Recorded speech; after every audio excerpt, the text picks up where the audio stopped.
The Michigan Man Podcast, episode 139. Michigan arrives in Tampa and hits the practice field in preparation for South Carolina. On today's show, it's part one of our Outback Bowl previews. Oh man, Euchre's been broadcasting for 27 years. I have never seen anything like this. They need 2 inches. Dennis Franklin, the quarterback, taking a long con from center. He hands off to Shuttlesworth 5, and it's down to the end zone. Touchdown! Touchdown, Dennis Franklin! Oh my God, Dennis Franklin fooled everybody. He fooled me. He fooled the entire Ohio State team. Kneeling is Larry Gustafson. Attempting will be Super Toe. Super Toe will kick the 30-yard field goal. It's kicked to send over there. It's a tied-up ball game. 10-10. Okay. Under center is Wangler at the 45. He goes back. He's looking for a receiver. He throws downfield to Carter. Carter hands up. Carter's down. Oh my God! Carter scored.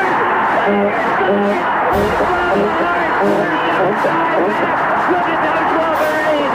95 Wolverines going in the end zone. Carter got the pass. In the air, it's done.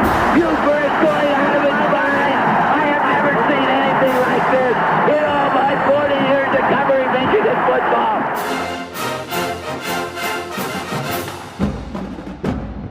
This is the Michigan Man Podcast. On GBMW Go Blue, Michigan Wolverine, for Wolverine fans from coast to coast.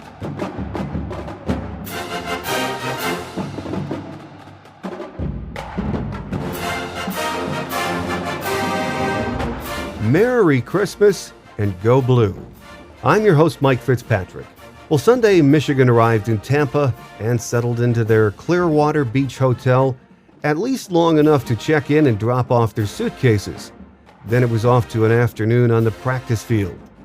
Coach Brady Hoke said he hoped the team would have fun at their beachside hotel, but they had to keep in mind that this is a business trip. With that, the preparations kick into full gear for next Tuesday's matchup with the 10-2 Gamecocks of South Carolina. During the season, most Michigan fans have all they can do to keep up on what's happening with the Wolverines and in the Big Ten from week to week. You know, other than sound bites and ESPN highlight clips, it's really hard to know much in detail about most teams outside of the conference. At least it is for me. I thought today would be a good time to learn a little more about our Outback Bowl opponent, South Carolina. So joining us on our visitor segment will be Tapp from the South Carolina blog Garnet and Black Attack and the host of the podcast, Half Cocked. That is right around the corner. On our view from Section 17 this week, as you might expect during Christmas week, other than football, all is quiet on the Michigan athletic scene. Next week, Michigan hockey will return to action at the Joe for the GLI and hope to get the season turned around.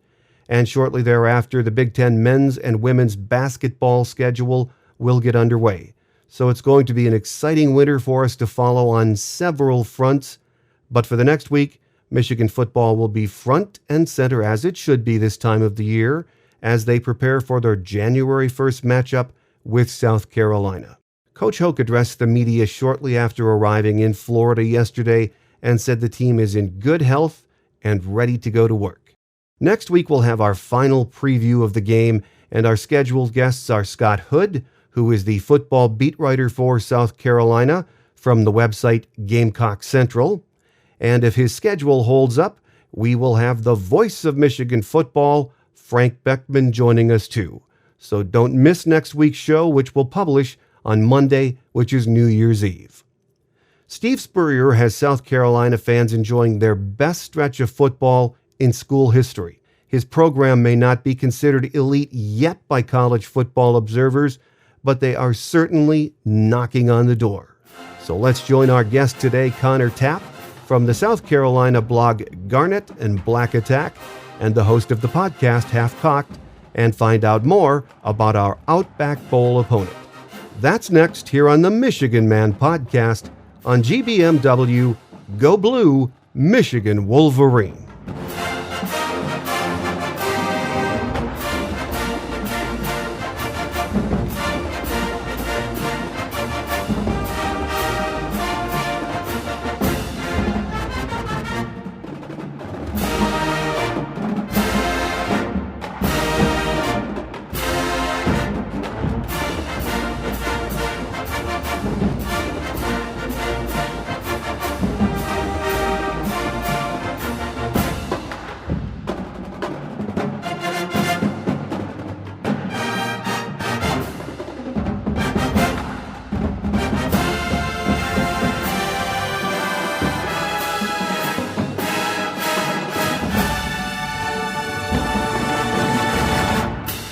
Here with us today on our first Outback pregame segment is Connor Tapp from the South Carolina blog Garnet and Black Attack, and one of the hosts of the Half-Cock podcast, which is a great name for a podcast. I really like that. Connor, welcome to the show. Great to be here, Mike. Thanks for having me. Well, we're just about a week away from the game, so the hype is starting. We're actually recording this interview on Sunday, so I know Michigan is getting down to Tampa today. I think South Carolina is arriving also today. Is that correct, Connor? South Carolina is arriving a couple days after Michigan. I think it's 3 days, so 3 days from now, yeah. For South Carolina, you guys are in the midst of what is the most productive stretch of football in school history. 30 wins in the last 3 seasons, including a record 21 in the last 2 seasons, and looking for back-to-back 11-win seasons. These are good times for the Gamecock faithful, aren't they, Connor? You know, they really are. We've never seen a stretch quite like this, and we're at a point now where each successive graduating class is setting a record for wins during their career. So it's really like nothing we've ever seen before, and Gamecock fans are certainly enjoying it. Well, and the guy that's a big part of that reason is Coach Steve Spurrier. 65 wins now makes him the winningest coach in South Carolina history. And I think it's fair to say that if he hasn't already, he's at least on the verge of moving this program into the ranks of the elite in college football. Now, that might be overstating it a bit. I know you guys want to win an SEC championship and, of course, be a contender for the BCS National Championship. But the program is really moving in the right direction, isn't it? It really is, and it has been frustrating these past couple of seasons to go ahead and beat Georgia, and usually that game with Florida having been down for a couple of seasons until this year when they're returned to their top 10, top 5 status. We felt going into the past couple of seasons that if you beat Georgia, then you have the inside track to winning the SEC East. And just the way things played out, that didn't happen in each of those years. So that element is a little bit frustrating. But overall, it's hard, given the history of the Gamecock football as being among the most mediocre programs in the country. Gamecock fans are very pleased. The program has never been in better shape, and Steve Spurrier is as close to a deity as you can be in human form in Columbia, South Carolina. Well, this season, Connor, of course, the Gamecocks started hot, then lost back-to-back road games to then number 9 LSU and then number 3 Florida. Then closed out the season 4 straight wins, red hot. Coming into this season, did most South Carolina followers realistically expect they could challenge for an SEC title and have a shot at being in the national championship game, or was that just a dream? I think the national championship thing sort of came up after the 35-7 demolition of Georgia. But that coming into the season, that aspect of it wasn't something that so much the Gamecock fans were thinking was realistic. I think a lot of people did think it was quite realistic to challenge for, if nothing else, the SEC East, if they were able to get a win over Georgia. And the SEC East lately is just happy to get into the SEC championship game and lose to the SEC West team the way things have gone. But just getting back there certainly would have been a great thing, but it didn't work out. And like I said, it's disappointing, but that's where the expectation level was coming into the year. Well, Connor, let's take a couple of minutes to talk about the offense for South Carolina and some of its key players. And I want to start with running back All-American Marcus Lattimore. He suffered a knee injury in October against Tennessee. That is a huge loss for the team, wasn't it? It really was. And, we kind of see in his absence just, we have problems with our offensive line, and particularly our run blocking. But he was still able to be a very productive runner, even with those shortcomings. And we see now that he's gone, just we have a very South Carolina seems to have this perception nationally, I've found, as a team that's very good at running the ball, but following the program every day, that's just not the case. I mean, if you look at yards per rush attempt, where South Carolina is 101st nationally, and that's just not very good at all.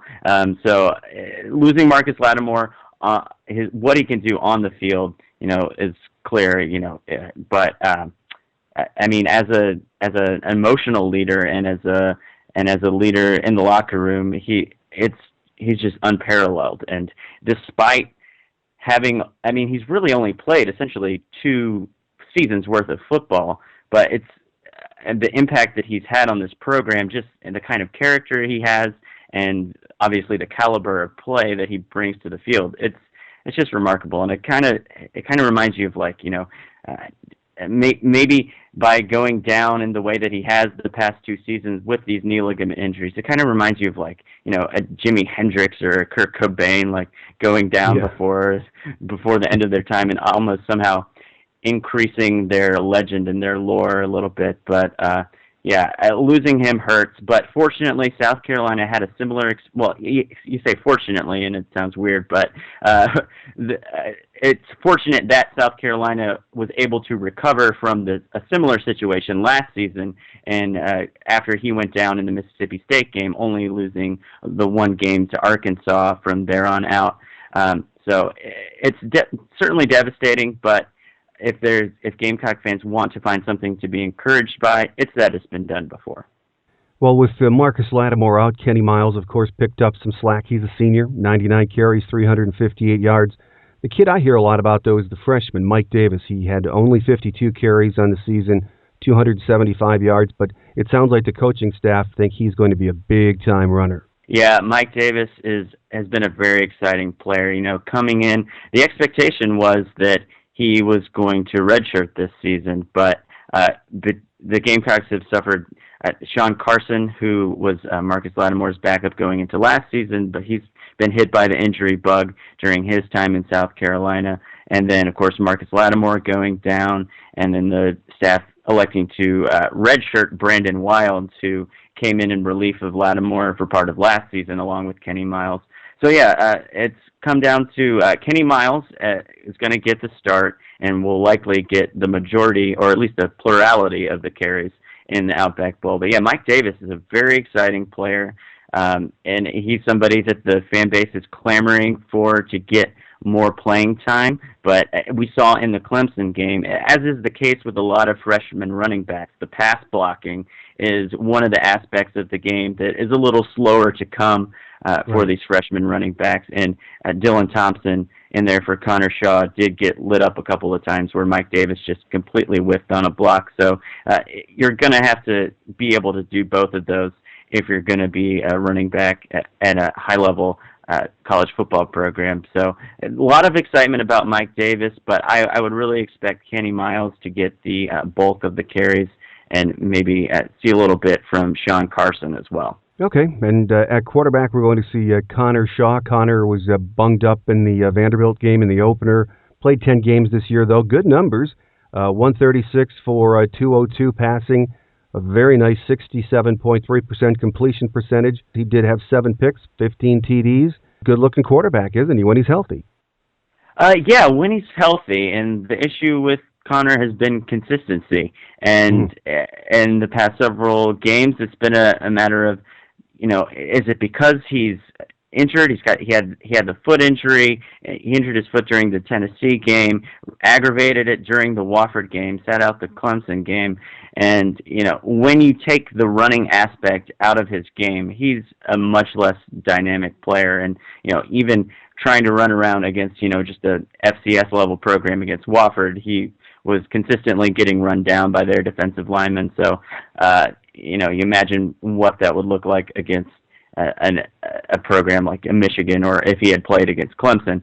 So if that aspect is, if the running part of his game is not going to be an option, then he's a much less effective player. And he's had some issues, and Steve Spurrier recently criticized him. Well, not criticized, but he mentioned on his weekly call-in show this past Thursday that Connor needs to do a better job of letting the routes develop downfield and not taking off right when he gets the first hint that the coverage might be breaking down. And that's where the backup Dylan Thompson, who came in and played admirably in the Clemson game, threw for 300 yards, is a little bit better. He's a little more fearless, willing to take some shots downfield, and that comes with the risk of turning the ball over sometimes. And in that game, there were Thompson threw 1 interception, maybe had about 3 other pass attempts that could have easily been interceptions. But it's kind of an interesting situation where Dylan Thompson does some things that Connor Shaw can't do, and Connor Shaw does some things that Dylan Thompson can't do. And it's every indication is that Connor Shaw is going to get the start. Dylan Thompson will play, but Connor Shaw, to get back to your original question, he is a very effective quarterback when healthy. I think when he's played at his best, there's been no question that what he brings is definitely more dynamic and explosive than what Dylan Thompson can provide right now. But the problem is it's just been a while since we've seen him at his peak. He had 21 consecutive completions in the Missouri game, and he set a career high for passing yards in the Arkansas game. But, struggled against Wofford, and because of that, I think he's going to have a little bit of a short leash going into this game against the Wolverines. Connor, I had been reading about him, too, that he seems to be a rhythm quarterback. I know I'd seen some of the writers mention that when he's on, he is really on. When he gets in that groove, I think he completed 20 in a row against Missouri. But when it goes south on him, it really goes south, and there's sort of not a mid-level or a middle ground with him. He's either hot or he's not. That really seems to be the case.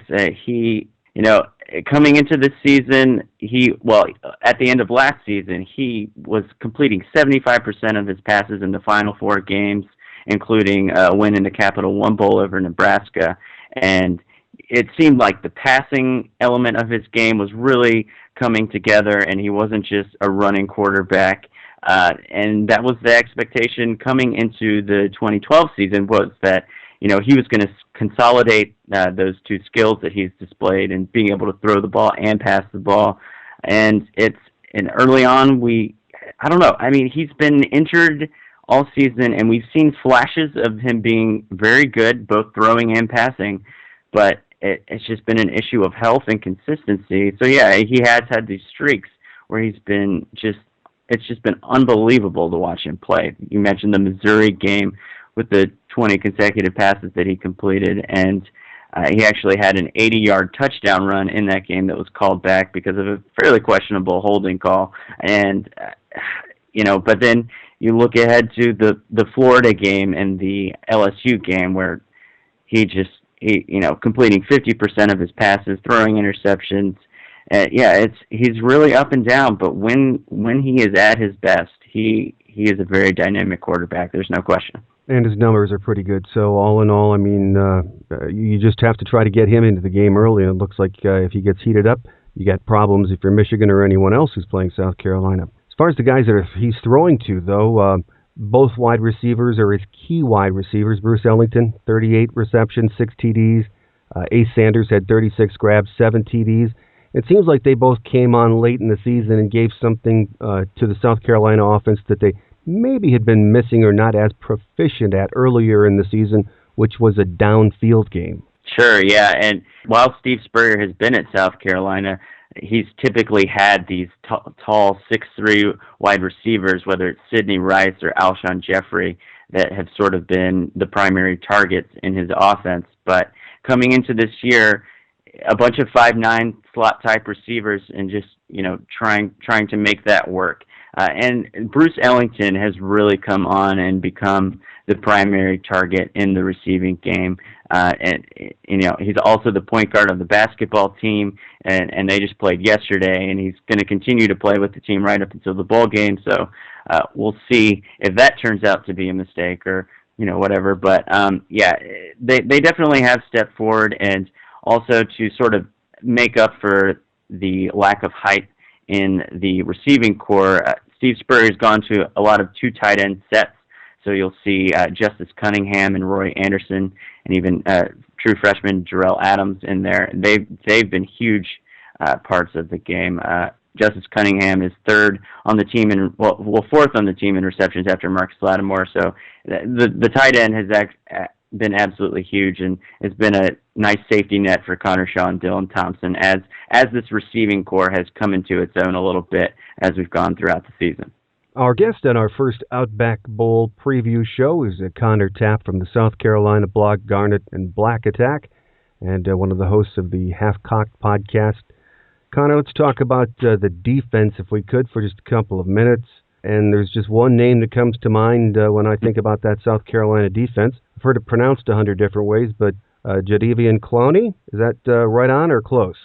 Yeah, Jadeveon Clowney, yeah. It's okay. I've seen him enough, and it seems like the guys at ESPN stumble over his name enough, too. Despite knee and foot injuries in the second half of the season, he had a school record 13 sacks, consensus first-team All-American, SEC Defensive Player of the Year, winner of the Hendricks Award. This guy's a one-man wrecking crew, isn't he? He absolutely is, and I think South Carolina fans just wake up every day and are just eternally thankful that he decided to come to South Carolina, because that's the kind of guy that in the past has decided to go to Alabama or Tennessee, and he's the kind of guy that's been plucked out of the state. So, he's a guy right now that people are talking about. I don't know that I've ever heard a defensive player talked about before the season as a Heisman candidate. Manti Te'o coming into this season was a guy that he probably could have gone pretty high in the NFL draft, but I don't think anyone was talking about him as a potential, a guy who would go to New York for the Heisman ceremony. So just the kinds of things that he's able to do on the field are just absolutely ridiculous. There are just some unbelievable photos out there of him leapfrogging defensive linemen and fullbacks, and it just, I've never seen a guy as physically gifted as Jadeveon Clowney playing football at South Carolina, and he's just been a nonstop force all season long. You mentioned the 13 sacks this season, 4.5 in the Clemson game. It was an unbelievable performance to watch, and even when he's not getting to the quarterback, he's affecting almost every play, it seems like. Many of the interceptions that the Gamecocks have forced this season have come when Jadeveon Clowney is forcing the quarterback to throw the ball earlier than he would have liked to have had. So he is just an unbelievable talent to watch. Well, he's a fantastic player, but he has a few other helpers out there, because this is an outstanding elite defense, I think. Another key player is linebacker Shaq Wilson. He led the team with 77 tackles. Outstanding player, isn't he? Yeah, he really is. This linebacking core is really it's a really veteran group. All four linebackers in the 4-2-5 system that Lorenzo Ward runs are seniors. So it's a very veteran group, and Shaq Wilson is certainly the leader of that defense. He's had some very big plays this season and has made a lot of tackles. So, yeah, he's quite excellent. When we were talking about the offense a couple of minutes ago, Connor, you mentioned a lot of people nationally, the perception might be that this is a really, really good South Carolina offense, but when you look at the numbers, you can see there have been ups and downs. There is that struggle with consistency in the running game, but when you flip it around and you look at this defense and the numbers the defense has put up, you see why you can still win and get away with some deficiencies on offense, because, look at these numbers. 40 sacks from the defense. 109 yards allowed per game on the ground, 193 per game in the air. That's because they can't run most of the time, and right. 85 tackles for loss. So other than the Florida game, which sort of got away, this defense has played at an elite level this year, and it really can carry the offense too, can't it? Oh, it absolutely can. And the defense has just been unreal, and Lorenzo Ward has done an amazing job in his first year as defensive coordinator. And you mentioned the Florida game, but even in that game, the offense turned the ball over several times inside the 20. So if you look at their statistics in that game, they're not even really that bad. Mm-hmm. This defense is just unbelievable, and it all starts up front with Jadeveon Clowney and that defensive line, and Chaz. They're able to rotate 8 deep on that defensive line. Chaz Sutton is a guy that I think a lot of people look at his stats and see those 5 sacks and they think, oh, he must be a starter. But no, he's a backup defensive end. So just the depth on the defensive line and their ability to shut down the run and affect the quarterback in the passing game. It really is a great thing to have. And it's kept South Carolina in a lot of ball games, turned the ball over time and time again. So it's really fascinating to watch them play, and it really has kept South Carolina in a lot of games. Well, Connor, one of the matchups that I think a lot of us are interested in seeing next week in the Outback Bowl is going to be Jadeveon Clowney against Michigan All-American left tackle Taylor Lewan. That is going to be interesting to watch, isn't it? It really is, and it's kind of interesting because the one time that South Carolina has been exploited pretty badly in the passing game was against Tennessee in the same game that Marcus Lattimore went down. And in that game, Clowney was going up against Tiny Richardson, who's quite an excellent left tackle for the Volunteers. Clowney finally did break through and force a fumble from Tyler Bray late in the game when they were driving. But up to that point, Richardson had been able to contain Clowney. So I'll be interested to see if, and this is a name that I'm not totally sure how to pronounce. I think you said Lewan? Right, Taylor Lewan. Taylor Lewan, yeah. So that will be a fascinating matchup to watch. And I'll be interested to see if Lewan's able to have the level of success in containing Clowney that Richardson was. Because if they are able to shut Clowney down, then that is an absolutely huge advantage for the Wolverines because he's obviously so key to what the Gamecocks are trying to do on defense. Connor, what do you think most concerns the South Carolina coaches and the fans that you've been hearing when it comes to stopping this Michigan offense next week? I think it's, kind of uncertainty about what we're going to see on the offensive side of the ball. I mean, it seems like there's been a little bit of fluctuation in the personnel. I know Jannard Robinson is being used now as sort of a wildcat running back, slot receiver, sort of hybrid player. And the Gamecocks haven't really faced an athlete like that so far this season. So I'll be very interested to see not only what Michigan ends up showing on offense as that goes, but what Lorenzo Ward comes up with to try to scheme against that kind of attack, because it's not really something that the Gamecocks have seen so far. Do you think the South Carolina offense matches up, pretty favorably against this Michigan defense from what you've seen of the Michigan defense? I think South Carolina is going to continue to have difficulty running the ball. I think they might have a little bit of success passing, especially with J.T. Floyd being suspended for this game for the Wolverines. And it'll depend on which quarterback ends up taking over the game. To be honest, if Dylan Thompson gets leaned on a little bit more heavily, I think we could see some things happen in the downfield passing game. If Connor Shaw's in the game, I know Michigan has been burned a bit at times by the more running style quarterbacks. So I think there's reason for the Gamecocks to feel pretty good about what they might be able to do on offense, but it's been a very inconsistent group, and they haven't been able to do a whole lot with much reliability. So it'll be interesting to see if the layoff and the extra practices have given this young offensive line a little bit more time to gel so that they can get some more things going in the running game and protect the passer a little bit better. They're getting sacked at something like 11% of their passing attempts. So the offensive line is a bit of a problem. So I'll be curious to see if that group has gelled a little bit more here during the winter break.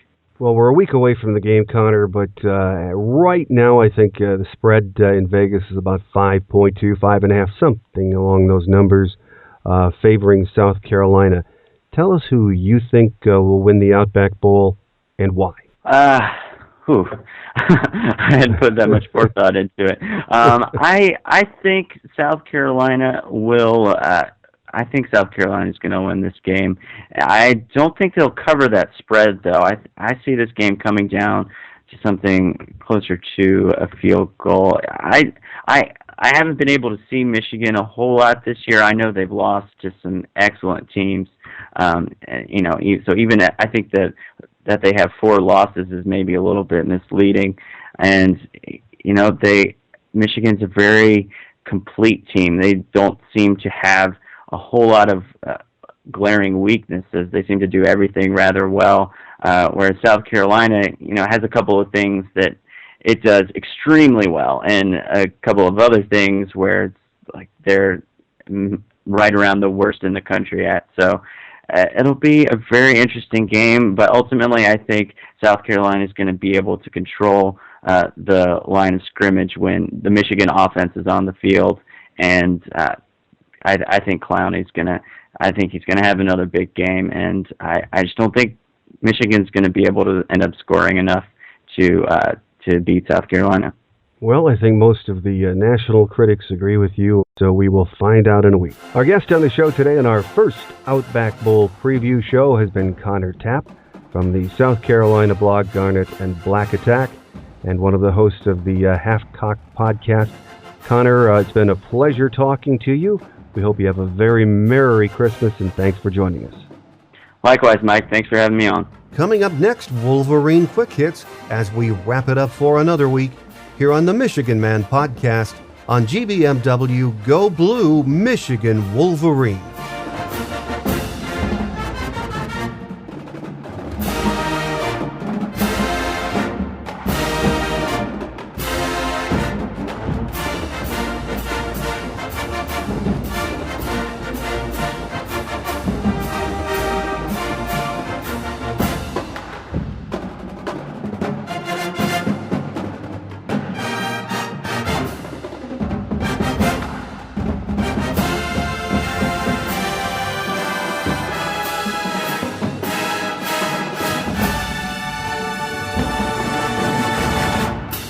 On Wolverine Quick Hits today, with the Wolverines just getting into Florida yesterday, there isn't much to report at this time. Again, Coach Hoke said that heading into game week preparations, the team was in great health. The only thing he mentioned yesterday was that Courtney Avery would be starting at cornerback for the suspended J.T. Floyd. By next week, we should have plenty to talk about, though. On our final Outback Bowl preview, our scheduled guests are South Carolina football beat writer Scott Hood from Gamecocks Central, and the voice of Michigan football, Frank Beckman. We'll have the show published and ready for download next Monday morning, New Year's Eve, so please remember, check it out. Don't forget to become a member here at GBMW. Visit www.gbmwolverine.com and sign up for membership today. Benefits include email reminders when a story is published or a mailbag question is answered. You also need to become a member for full participation on our always interesting message board. As a member here on GBMW, you can also take part in our popular Monday night live chat with E-Rock Wolverine, Coach BT, Maize Man, Doc for Blue, Whirls Wolverine, and our hockey guru Yostmeister. The Monday night live chat takes place at 8 p.m. Eastern Time. Check it out. And a reminder that this week we will have all kinds of Outback Bowl coverage. So join GBMW today and get your daily fix of Maize and Blue news and conversation. Then each Wednesday you can check out the Michigan Man podcast. The show is now available as an Android app, which can be purchased from the Android App Store at Amazon.com. If you're an Apple person, you'll find our app in the Lips and Toolbox at the iTunes App Store. If you listen to the show on your Apple device, please take a minute to give us a review. It helps a lot. Our listener lines are open 24/7 for your comments.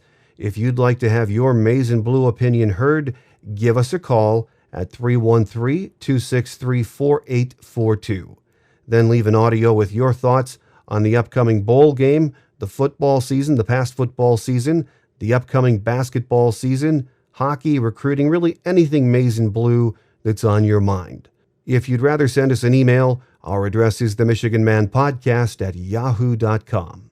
I welcome your thoughts and opinions on anything Maize and Blue. Thanks again to our guest today, Tapp from the South Carolina blog, Garnet and Black Attack, and the host of the podcast, Half-Cocked. Before we say goodbye today, I would like to wish each and every one of you a very blessed and merry Maize and Blue Christmas.